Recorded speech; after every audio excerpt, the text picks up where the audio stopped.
ناظرین کی خدمت میں سلام و آداب، آپ دیکھ رہے ہیں voice of Ladakh.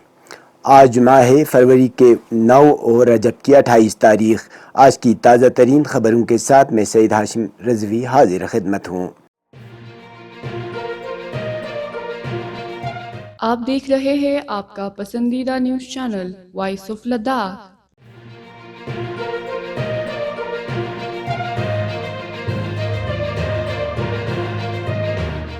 Lieutenant governor UT Ladakh کے مشیر ڈاکٹر پون کوتوال نے سماجی اور قبائلی بہبود کے محکمے کی طرف سے تیار کردہ مشن پوشن اور مشن شکتی کے تحت مالی سال 2024-25 کے منصوبے کا جائزہ لینے اور اسے منظور کرنے کے لیے یوٹی سطح کی کمیٹی کی صدارت کی، جس دوران انہوں نے اس بات کی سراہنا کی کہ خواتین کو بااختیار بنانے کے ریاستی اور ضلع مراکز لداخ میں مشن شکتی کے تحت کام کر رہے ہیں، اور محکمہ سماجی اور قبائلی بہبود سے کہا کہ وہ خواتین تک مدد، خدمات اور معلومات ان مراکز کے ذریعے پہنچائیں۔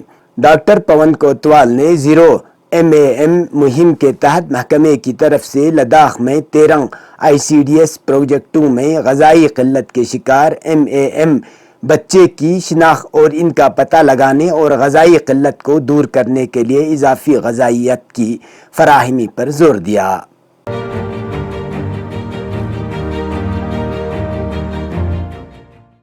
ایگزیکٹو کونسلر برائے ایجوکیشن ذاکر حسین نے گزشتہ روز سب ڈویژن سانکو کے دور دراز گاؤں تکت سمیت مختلف ہائی سکولوں اور ہائر سیکنڈری سکولوں کا دورہ کیا، جس دوران انہوں نے سکولوں میں جاری تعلیم اور رہائشی سہولیات کا جائزہ لیا۔ ان کے ہمراہ چیف ایجوکیشن آفیسر کرگل اور زونل ایجوکیشن آفیسر سانکو بھی موجود تھے۔ معائنے کے دوران EC نے طلبہ و طالبات سے ملاقات کر کے ان کے مسائل جاننے کی کوشش کی۔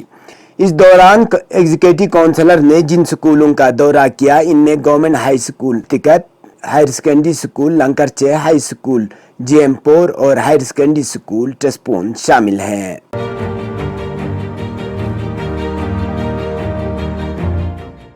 فضائیہ کے مدد سے چلائے جا رہے ہوائی سروس AN-32 کوریئر نے آج کرگل سے جموں اور جموں سے کرگل کے درمیان اڑان بھری، جس دوران 60 مسافروں کو منزل مقصود تک پہنچایا۔ اس طرح جموں سے 45 مسافروں کو کرگل پہنچایا، جبکہ 15 مسافروں کو جموں پہنچایا گیا۔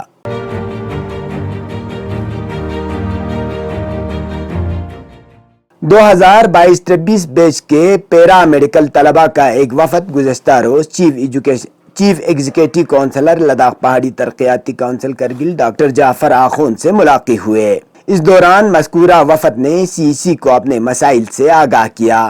CEC ڈاکٹر جعفر نے ان مسائل کو متعلقہ حکام کے ساتھ اٹھانے کی یقین دہانی کی۔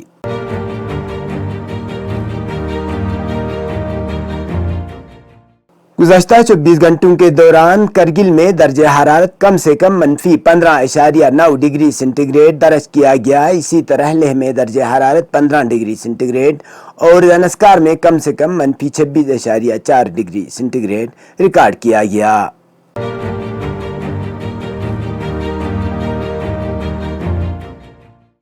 اب پیش ہے ملکی اور بین الاقوامی خبریں۔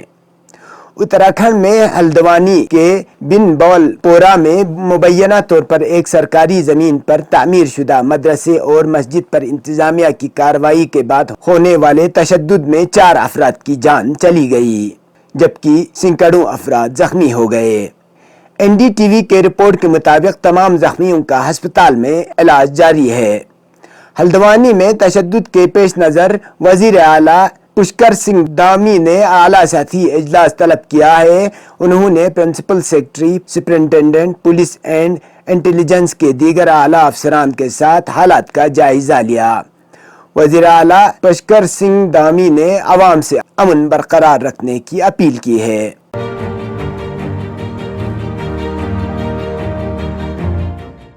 سپریم کورٹ نے آج اتر پردیش حکومت کو ان طلباء کی کاؤنسلنگ نہ کروانے پر آڑے ہاتھوں لیا جنہیں مبینہ طور پر ان کے ٹیچر نے ایک مسلم طالب علم کو تھپڑ رسید کرنے کی تاکید کی تھی۔